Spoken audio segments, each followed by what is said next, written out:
Welcome back to the channel. Today we are having our first episode of our sit-down series. Actually, kind of a series where I take the time to sit down with a guest. And the first guest is Freek Van der Herten. I hope I say the name correctly. So, welcome, Freek. Thanks, thank you. And you did say the name correctly. All right, great. As you are also a Dutch speaker, I can imagine you have no trouble with that name. Indeed. Well, the first question that I have for you is, how did you ever get into programming? That's a good question. It's also a little bit of an easy question for me, because I knew from a very early age that I wanted to be a programmer. All right. You hear these stories of people that don't know, what they want to do in life. Some people also switch in life what they do. But I knew from like 4 or 5 years old, I'm going to do something with computers. Okay, cool. So my dad, he bought like first I think a PC and then a little bit after a Macintosh, and I was amazed by that, and I thought I want to make stuff with that. All right, great. And all right, so and during your career, you made a lot of cool things. What is the thing that you're most proud of? Ooh, that is a difficult one. I guess I'm proud of two things that are entirely different. I think the first thing that comes to mind, and it's maybe a little bit of cliche, but it's not something program related. It's the company. It's Spatie. It's Spatie itself. I think because we have such a good work culture there. I think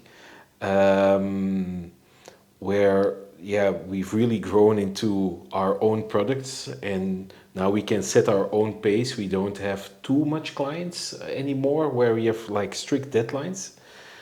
And I really like the developer-y atmosphere where there's room for discussions, there's room for opinions. And we started out as a very small company that only did like small things.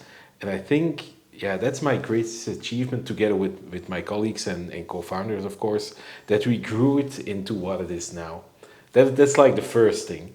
And the second thing is something software related. I would say that's youre, because that's kind of the opposite of Spatie also, because with Spatie it's very much focused around teamwork and doing stuff together. And youre, that I made mainly on my own together with Matthias, and as a hobby project, and it's quite amazing that we could grow it. It exploded into a product that is used, as I could say, globally. I myself, I'm also a user of it, and it's amazing. Thank you. All right, cool.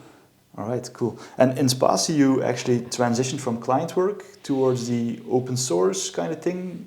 Was that a strategy that you were going to aim for at the start, or did it just happen along the way? That did happen along the way. It sure wasn't our strategy when we started. When we started, it was much, trying to stay afloat. Just we want to have clients, and we don't have clients enough at the end of the month. We don't cry or anything, but it was a little bit stressful in the beginning, because the things that we worked on were like in scope like a week or maybe 2 weeks. 2 weeks was like a very big project in early days. This is almost 17 years ago, or 17 years already. Right. So the world has changed a little bit, and I think I'm going to try to keep this short, because I can talk about all of the details for hours, I think. So I was getting tired of like the smallish stuff, and I was also getting tired a little bit with like the PHP, the language itself. And I thought I really want to do something different. I'm programming still. I want to learn how to make big applications, but I just couldn't see it happening in PHP. And then I discovered Laravel. So you also said, okay, PHP is dead, and then along came Laravel. All right. And then Laravel pulled me a little bit back towards PHP. And Laravel was very new in the beginning. When I first discovered it, we were in the Laravel 4 days. And I want to build something CMS kind of thing for the clients that we had at the time, but there weren't like all functionalities that the CMS needed, like translations, like getting analytics data, like getting media, that wasn't there. And I thought, I'm going to make packages for all of these things. And with those packages, I got what I call an accidental audience, because it wasn't really the plan to get an audience. And then I thought, hey, I can maybe try to make some paid stuff and see if my audience likes it as well. And that's like a bird's eye view of how it went. It was never intentional to do it, but that's how it went. That's mainly how everything goes in that direction, right? Yeah. We were mentioning Spatie earlier on. You're famous for selling courses and packages. Well, not selling packages, but having the open source thing.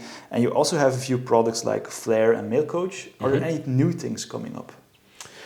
We're currently... That you're allowed to talk about, of course. We have a couple of ideas where I can't talk about much, but the stuff that I can talk about is that we're working on a big redesign of Flare.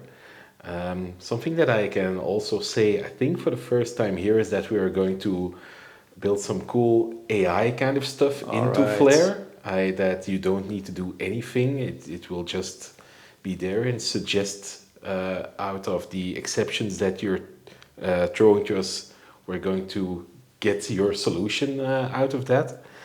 And we're also working on a bigger new course. So a couple of years ago, we made a course titled Laravel Beyond CRUD.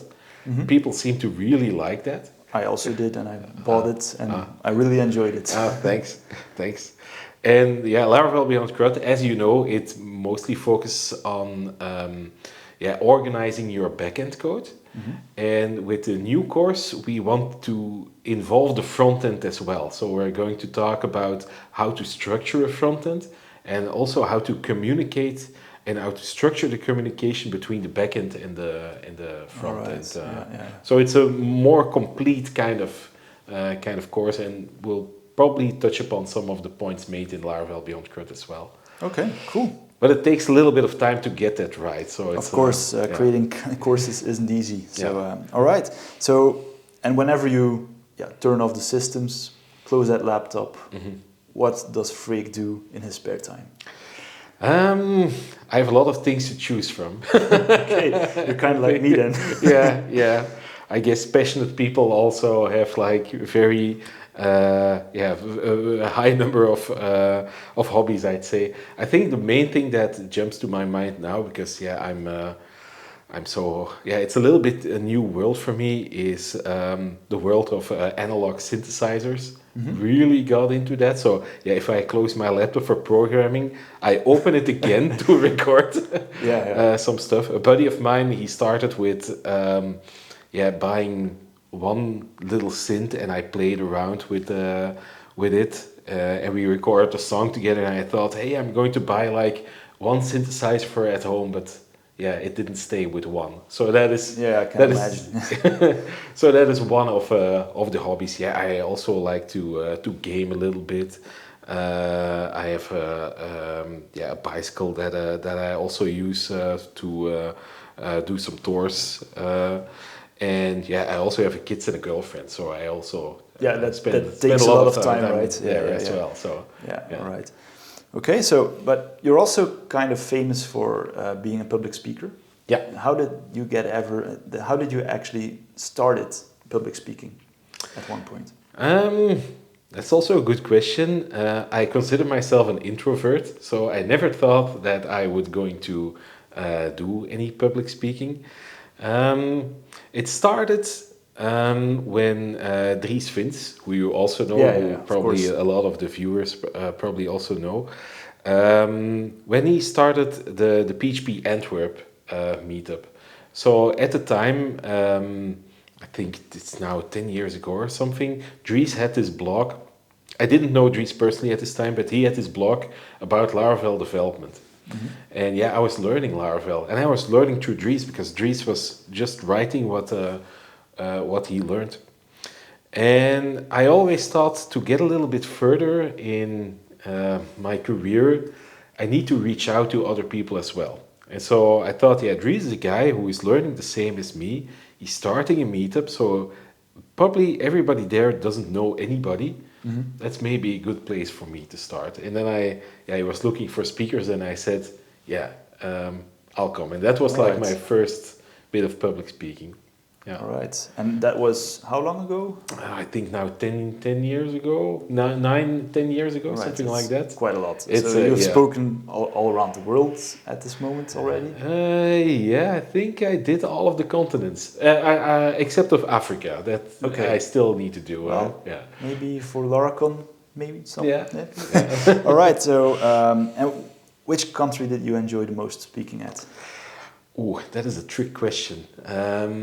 Because if I say something, somebody else is going to, why not me? I think, the first one that springs to mind now is Laracon India, because it's so fresh. Yeah, you said already. That was lately.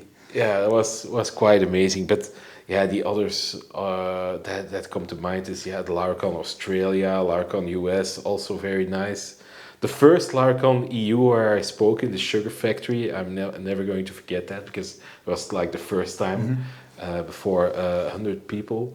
But also the smaller ones. I also visited a smaller conference in Croatia, which was also very fun. If you go outside of like your comfort bubble a little bit, I guess that people in the Laravel ecosystem know me a bit, but if you go a little bit outside of it, nobody knows you, and that's also very comfortable. Okay.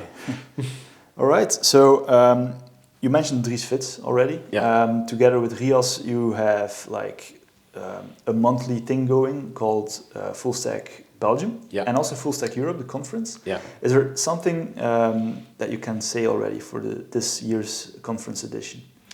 That's kind of a new thing. Announcing a new speaker? Yeah, I can announce already a speaker. I think I already told you, but this is the first time I'm going to say it publicly, but I think I'm allowed to do. So as a keynote speaker, we have Justin Jackson, who is very big in like the maker bootstrapping community. He has like a very good newsletter on marketing. He also is the co-founder of Transistor, which is a very good and popular platform for podcasting. And yeah, he's just passionate about marketing, about people that try to grow their own business, and he has a lot of interesting stuff to say about that. So he'll be our keynote speaker. All right, so I'm really looking forward to the conference. So thanks. All right. Are there any things that you want to add that you haven't mentioned or that I didn't ask that you want to say to the audience? Buy all Spatie courses. Of course. Get a subscription on Odeer. All right. Is there anyone that comes to mind that you would say, hey Bert, you need to invite this guy or this person to the show? Well, yeah, we already mentioned him a few times. Dries Vins, of course. Yeah, well, I already sent a DM to him, so okay. He'll maybe be on the show later on this year as well. Nice. All right. Yeah. So, where can people follow you? On a lot of places nowadays. So I think the most important platform is my own blog, freek.dev. Where I regularly write about PHP and Laravel, and I also link to other people's blogs there. The second way is I also have a newsletter, which you can subscribe to at freek.dev. People can also still follow me on Twitter for as long as that exists. The hashtag is freekmeuze. And I'm also active on Mastodon. That's like my backup platform. Yeah, for whenever Twitter. Yeah, there's something goes wrong there. It didn't sink in. Then then you can follow me. Well, there's Mastodon. a lot of noise going on, so I think I should make a Mastodon account also, but I haven't until now. All right, so that leaves me with thanking you for coming here. My pleasure. And being on the show. So if you want to follow Freek, you just head up to Twitter or freek.dev, and I will put all the links to his socials in the comments down below. And Do remember, like and subscribe, and we will see you in the next sit down. Thank you. Thank you, Ben. All right, it's a wrap.